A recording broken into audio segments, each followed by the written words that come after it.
Bharatiya Janata party के जिला अध्यक्ष श्री सुनील कुमार सिंह जी, मंच के संचालनकर्ता जनता दल यू के नेता राकेश कुमार जी, बेलदौर विधानसभा निर्वाचन क्षेत्र से राष्ट्रीय जनतांत्रिक गठबंधन एनडीए जनता दल यूनाइटेड के लोकप्रिय उम्मीदवार भाई पन्नालाल पटेल जी, इस कार्यक्रम में उपस्थित जनता दल यू के वरिष्ठ नेता श्री ललन सर्राफ जी, विधानसभा प्रभारी डॉक्टर अमरदीप कुमार जी, जनता दल यू के पूर्व जिला अध्यक्ष श्री सुनील कुमार सिंह जी, विकासशील इंसान पार्टी वीआईपी के जिला अध्यक्ष श्री योगेंद्र प्रसाद मंडल जी, इस कार्यक्रम में उपस्थित भारतीय जनता पार्टी के नेतागण सर्वश्री मिथिलेश कुमार जी, सुधीर यादव जी, रामचंद्र भगत जी, अरविंद सिंह जी, दिलीप भगत जी, रंजन राज जी, श्याम सुंदर स्वर्णकार जी, अश्वनी सिंह जी, जितेंद्र यादव जी, वीआईपी पार्टी के नेता श्री राजू सहनी जी, श्री प्रभु नारायण सहनी जी, इस कार्यक्रम में मौजूद जनता दल यूनाइटेड के नेतागण सर्वश्री अशोक सिंह जी, नूतन पटेल जी, तारिणी प्रसाद राय जी, अरुण केसरी जी, अनिल सिंह जी, विजय कुमार खड़क जी, जनाब मोहम्मद दोजा साहब, श्री सुबोध यादव जी, गुरुदेव कुमार जी, राजेश सिंह जी और यहां उपस्थित एनडीए के सभी घटक दलों के हमारे सम्मानित नेतागण, मेरे प्रिय साथियों, प्रिंट एवं इलेक्ट्रॉनिक मीडिया से जुड़े पत्रकार मित्रों, छायाकार बंधुओं और इस चुनावी सभा में उपस्थित बहनों एवं भाइयों, धूप को झेलते हुए आप सब इस चुनावी सभा में इतनी बड़ी संख्या में उपस्थित हुए हैं। मैं इसके लिए आप सब लोगों को हृदय से धन्यवाद देता हूं और आपका हार्दिक अभिनंदन करता हूं। आप बहुत देर से साथियों की बात सुन रहे हैं और अभी संक्षेप में ही सही महत्वपूर्ण बातों की चर्चा कर दी। देखिए, जब आप लोगों ने हम लोगों को काम करने का मौका दिया है तो हमने आप लोगों की सेवा की है और हम हमेशा इस बात को कहते हैं कि आपकी सेवा करना ही हमारा धर्म है। अब पूरे बिहार को हम एक परिवार मानते हैं। कुछ लोग अपने परिवार में सीमित रहते हैं और हमारे लिए पूरा बिहार एक परिवार है और सबकी सेवा करना ही हमारा धर्म है। जब काम करने का मौका मिला, उसके पहले बिहार का क्या बुरा हाल था। चाहे अपराध के मामलों को देख लीजिए, कानून का राज नहीं, जंगल राज था, बुरा हाल था। शाम होते कोई घर से बाहर निकलने की हिम्मत नहीं करता था। कितने व्यापारियों को भाग जाना पड़ा था, कितने डॉक्टर्स लोगों को कितना परेशान किया था अपहरण करने के चक्कर में। तो आप समझ सकते हैं कि इतना बुरा हाल था और विकास का तो कोई काम ही नहीं था। जो भी योजना मद की राशि थी वो व्यय भी नहीं होता था, कोई काम नहीं होता था। बिहार का बजट क्या था? जब आप लोगों ने काम करने का मौका दिया तो जब काम संभालने आए तो उस साल का बजट 24,000 करोड़ रुपए का भी नहीं था। तो आप लोगों ने जब काम करने का मौका दिया तो हमने अपराध पर नियंत्रण किया। वैसे तो कुछ लोग गड़बड़ करने वाला रहता ही है, कुछ भी हो जाए, बाया दाया सोचना, बाया दाया इधर उधर करना, गड़बड़ करना, तो कुछ लोग तो ऐसा होता ही है। लेकिन इन सब चीजों के बावजूद अपराध पर कितना नियंत्रण हुआ। केंद्र सरकार के द्वारा सभी राज्य के अपराध के आंकड़े हर साल प्रकाशित होते हैं राष्ट्रीय अपराध अभिलेख ब्यूरो के माध्यम से।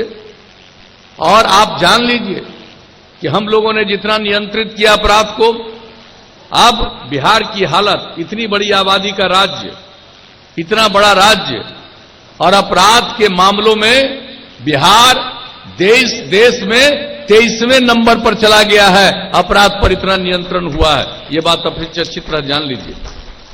और बजट 24,000 करोड़ भी नहीं था, अब 2,11,000 करोड़ रुपया। हर साल प्रति व्यक्ति आय में वृद्धि 10.5% के दर से, और जो भी आपका जो सकल घरेलू उत्पाद, वो जब हम लोगों को काम करने का मौका मिला,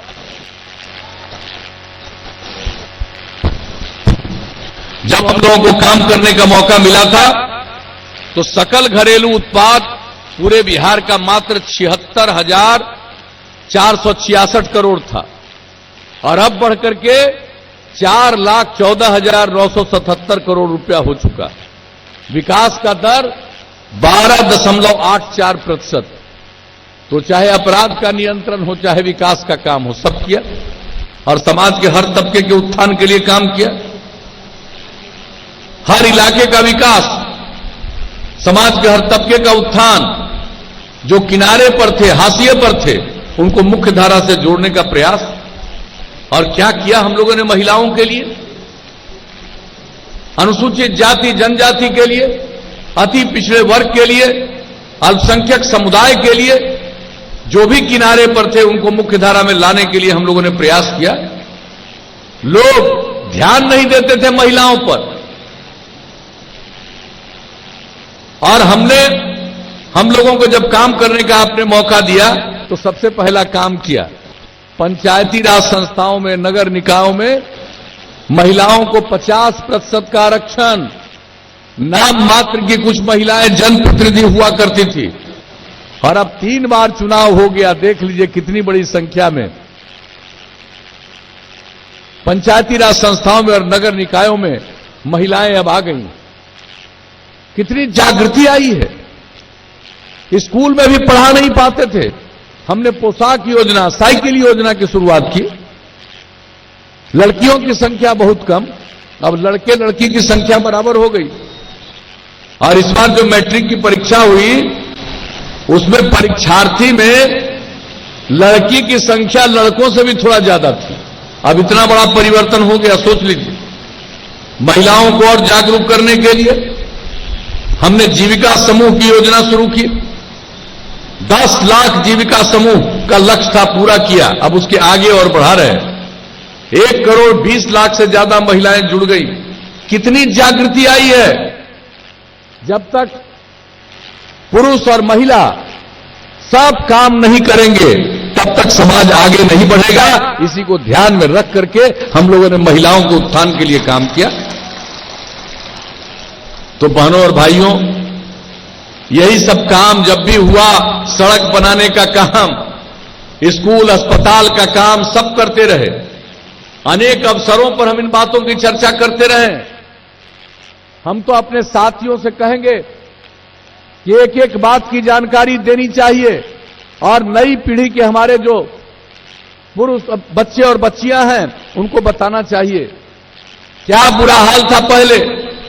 घर से निकलना मुश्किल था, आज देखिए कैसा वातावरण बदला है। तो आप लोगों ने काम करने का मौका दिया, तो हमने हर जगह विकास का काम, सबके उत्थान का काम किया। और अब आपको सबको पता है किस तरह से कितना काम हुआ। पहले क्या हालत रहती थी सड़कों की, पुलों की। और हमने क्या लक्ष्य रखा था कि जो राजधानी पटना से सबसे दूर का इलाका है, जैसे किशनगंज वगैरह का, वहां से चल करके पटना पहुंचने में 6 घंटे से ज्यादा समय नहीं लगना चाहिए। वो लक्ष्य लगभग प्राप्त किया। तब हमने कह दिया कि 5 घंटा से ज्यादा नहीं लगना चाहिए समय। अब उसके लिए सड़कों का चौड़ीकरण और पुलों का निर्माण, पुलियों का निर्माण, कितना तेजी से काम हो रहा।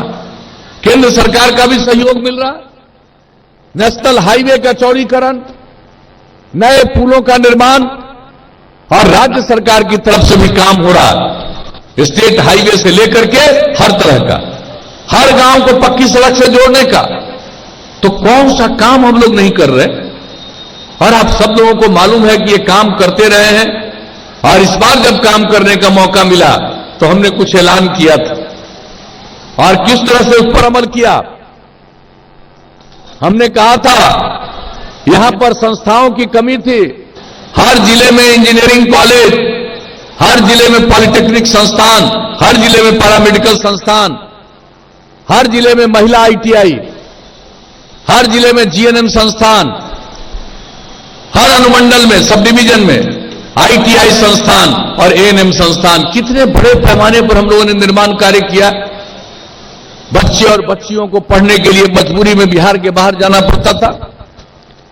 क्या हालत थी हमने देखा था। जब हम श्रद्धेय अटल जी की सरकार में केंद्र में रेल मंत्री थे, हम कहीं भी जाते थे और वहां पर हम जाते थे, किनारे में लड़के खड़े रहते थे हमसे बात करने के लिए। हम पूछते थे बोलो क्या है। कहता था साहब हम लोग बिहार के रहने वाले हैं, हम लोगों का कुछ इंतजाम कर दीजिए ताकि हम रेल के मार्ग से पटना ज्यादा आसानी से बिहार पहुंच सकें। उस समय से हम देख रहे हैं। और आज सोच लीजिए, संस्थान नहीं तो सब संस्थानों का निर्माण और ये सब काम तो हम करते ही किए ही है। किस तरह से गरीब गुरबा तबके के बच्चे और बच्चियों को आप आगे इंटर के आगे पढ़ाने के लिए उनके पास पैसा नहीं, तो उन लोगों को आगे पढ़ाने के लिए हम लोगों ने शुरू किया 4 लाख रुपए तक की मदद, स्टूडेंट क्रेडिट कार्ड योजना, और बहुत लोगों ने लाभ लिया। हम सबको कहते रहे कि भाई आगे पढ़ो और मदद लो, और अगर लौटाने की स्थिति में नहीं रहोगे इनका पैसा तो सरकार माफ कर देगी, लेकिन पढ़ो जरूर। और उसका लाभ लोग ले रहे हैं।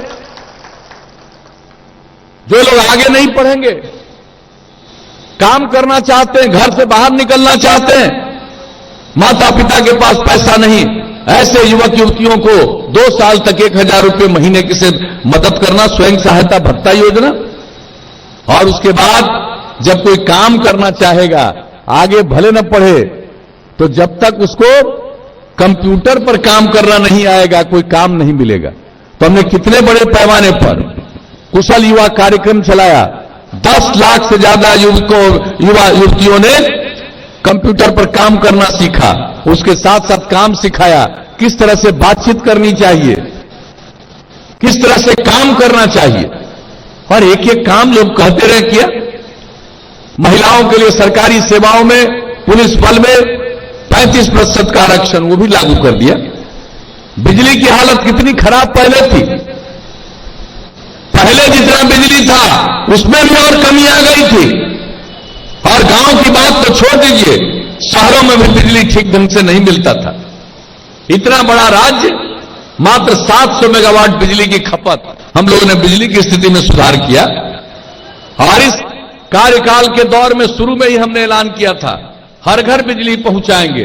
2018 के दिसंबर तक पहुंचा दिया, 2 महीना पहले। अब हर घर बिजली है और लोग बिजली का उपयोग कर रहे हैं, और लोग सिंचाई के लिए भी बिजली ले रहे हैं। जर्जर तार को बदल दिया। अब जो हालत हो गया, हर घर शौचालय, हर घर तक पक्की गली नाली का निर्माण, और हर घर नल का जल। इसके लिए कितना तेजी से काम हो रहा। एक एक काम जो हम लोगों ने कहा है उसको करने की कोशिश हम लोगों ने की है। गली, हर घर गली और नालियों के निर्माण का काम तो हम तो आपके क्षेत्र में देख रहे थे, 734 वार्ड में काम पूरा हो गया। तो एक एक चीज हर प्रकार से हम लोगों ने करने की कोशिश की है। तो जो भी मौका दिया, और हर घर नल का जल तेजी से चल रहा है। और जो गुणवत्ता प्रभावित इलाका है, वहीं पर थोड़ा और समय लग रहा है। चाहे वो आयरन प्रभावित हो, फ्लोराइड प्रभावित हो, आर्सेनिक प्रभावित हो, ये सब इलाका तो ज्यादा से ज्यादा आयरन प्रभावित रहा है। हम लोग आते नहीं रहे, यात्रा में रुके नहीं हैं। जब विकास यात्रा में रुके थे तो यहीं पर ना, खगड़िया के आगे, इसके आपके शहर के आगे थोड़ा सा रुके थे रात में, और वहां पर रात में रुके थे। और इतना ज्यादा आयरन से प्रभावित पानी था कि हम रात भर रुके थे, तो हमको उसी समय एहसास हो गया दांत वगैरह में। और हम लोगों ने सोचा कि अगर हम लोग शुद्ध पानी नहीं लोगों को देंगे तो कितना बुरा हाल होगा। और काम करना शुरू किया साहब, अब ये काम बहुत जल्दी शुरू हो जाएगा। तो एक एक चीज हर क्षेत्र में जितना भी प्रकार का काम हम लोगों से संभव है, हम लोगों ने करने की कोशिश की है। और आप सब लोगों को यही करना है कि भाई हम लोगों को काम करने का मौका दिया है, हम लोगों ने तो काम किया, अब आगे मौका दीजिएगा तो और ज्यादा काम करेंगे। केंद्र सरकार की भी योजना है, राज्य सरकार का भी प्रयास है, मिलकर के हम लोग आगे काम करेंगे। और एक बात हम आपको बता देना चाहते हैं, हर घर बिजली दे दिया, अब अगली बार मौका मिलेगा, आप लोग मौका दीजिएगा तो हर गांव में हम सोलर स्ट्रीट लाइट लगवा देंगे सरकार की तरफ से। रात में अपने घर का बिजली बंद करिएगा, पूरे गांव में उजाला रहेगा, घर से बाहर निकलने में किसी को दिक्कत नहीं होगी।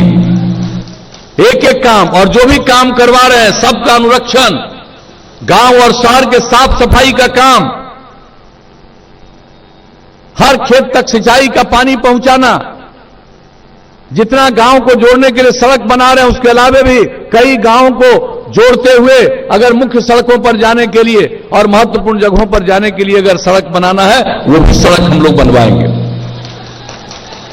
शहर में, बाजार में बाईपास बनवाएंगे, और जहां बाईपास का जमीन नहीं मिलेगा वहां पर सड़क के ऊपर सड़क, फ्लाईओवर बनवा देंगे।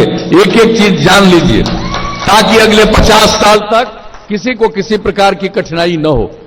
और हम लोगों ने जिस तरह से काम किया है, कितने पुलों का निर्माण, एक एक काम जो करने की कोशिश की है, और आपके यहां ग्रामीण सड़कों का निर्माण, 105 ग्रामीण सड़कों का निर्माण कराया जा चुका। तो हर जगह से आपको सबको पता है, डुमरी घाट पर कोसी नदी पर बीपी मंडल सेतु का जीर्णोद्धार कार्य अभी तो पिछले ही साल आए हुए थे और सब आपके सामने, और वहां पर भी जितनी बात इन्होंने कही पन्नालाल पटेल जी ने, वो सबको भी आगे हम लोगों ने स्वीकृति दी और सब कुछ करने का। तो आप जान लीजिए कि अगर मौका दीजिएगा तो अगर कोई बचा खुचा काम है तो उसको भी करेंगे और समाज को आगे बढ़ाएंगे। और पूरे समाज में प्रेम का, भाईचारे का, बंधुत्व का भाव होना चाहिए, आपस में एकता का भाव होना चाहिए। कुछ लोग विवाद करते हैं, झगड़ा लगवाते हैं, और हम लोगों ने इतने दिनों से कोशिश की है कि झगड़ा मत करिए, एक साथ रहिए, एक साथ मिलकर चलिए, इसके लिए हम लोगों ने प्रयास किया। कुछ लोग तो ऐसे होते हैं जो बाएं दाएं करेंगे, गड़बड़ करेंगे, लेकिन फिर भी समाज में प्रेम का, भाईचारे का, सद्भावना का माहौल पैदा करने का हम सब लोगों ने प्रयास किया है। तो हम तो आप लोगों से ये अपील करेंगे कि फिर मौका दीजिएगा, बिहार और आगे बढ़ेगा, नई ऊंचाइयों पर जाएगा। मैं आप सब लोगों से यही अपील करने आया हूं। और ये कोरोना के चलते इस बार का जो चुनाव का समय है बहुत कम है।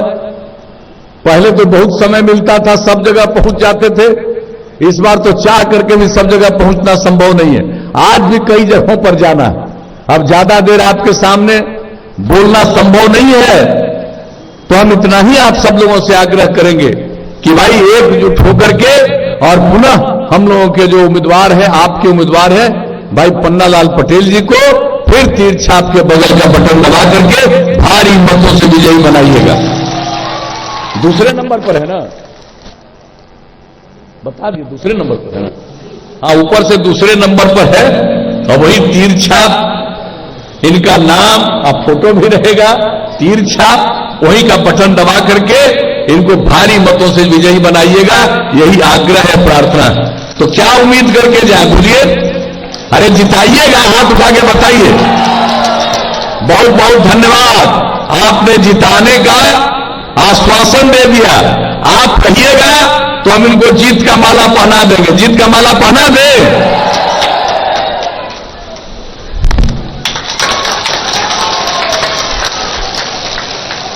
अब आपके